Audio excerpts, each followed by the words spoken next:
Malalim ang dahilan ni Pope Leo XIV sa pagpili ng kanyang pangalan. Ang papal name niya, naging inspirasyon naman ng ilang magulang sa pagpangalan sa kanilang mga anak. At nakatutok si Von Aquino.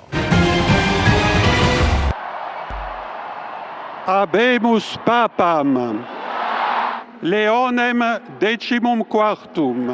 Hari ng gubat, matapang at malakas, sumisimbolo sa pagiging pinuno. Yan ang ibig sabihin sa Latin ng pangalang Leo o Leon.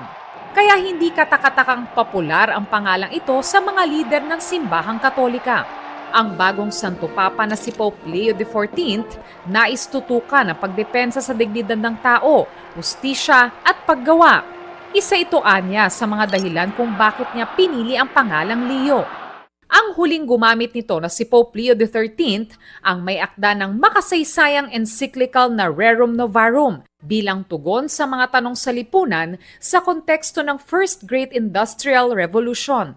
La Chiesa offre a tutti il suo patrimonio di dottrina sociale per rispondere a un'altra rivoluzione industriale e agli sviluppi dell'intelligenza artificiale, che comportano nuove sfide per la difesa della dignità umana, della giustizia e del lavoro.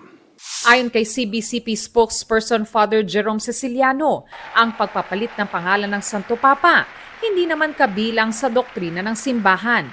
Nakagawian daw ito noong Middle Ages simula kay Pope John II. Ito ay parang karugtong nung nauna sa kanila. Ito ang mag-shape na kanilang papacy. Ito yung kanilang magiging basihan kung anong direksyon ng tatahakin nila. At ngayon, maraming magulang ang nais na ipangalan sa bagong Santo Papa ang kanilang supling.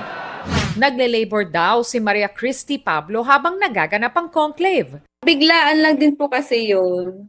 Bali, levy po talaga yung plano namin na second name.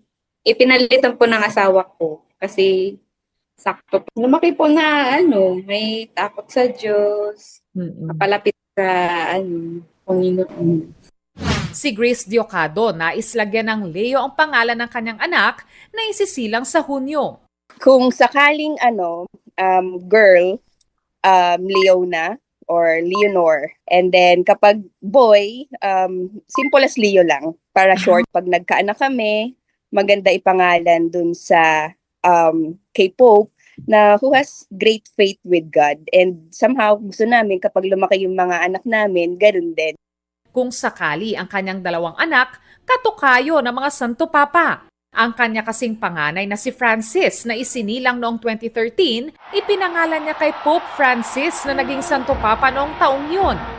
Isang sign naman para kay Mary Grace Plangana ng pagdeklara kay Pope Leo XIV bilang bagong Santo Papa para pangalanan nilang Matthias Leo ang kanilang baby na isisilang na sa Agosto. Yung day na ma'am, pag-declare ng bagong Santo Papa, talaga, doon kami nag-decide talaga ma'am na may Leo talaga yung pangalan niya.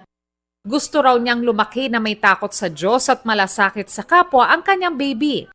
Tulad niya at ng iba pang magulang, dasal nilang maging refleksyon sana ng pangalan na Leo ang buhay at karakter ng kanilang mga anak. Para sa GMA Integrated News, Von Aquino, nakatutok, 24 oras.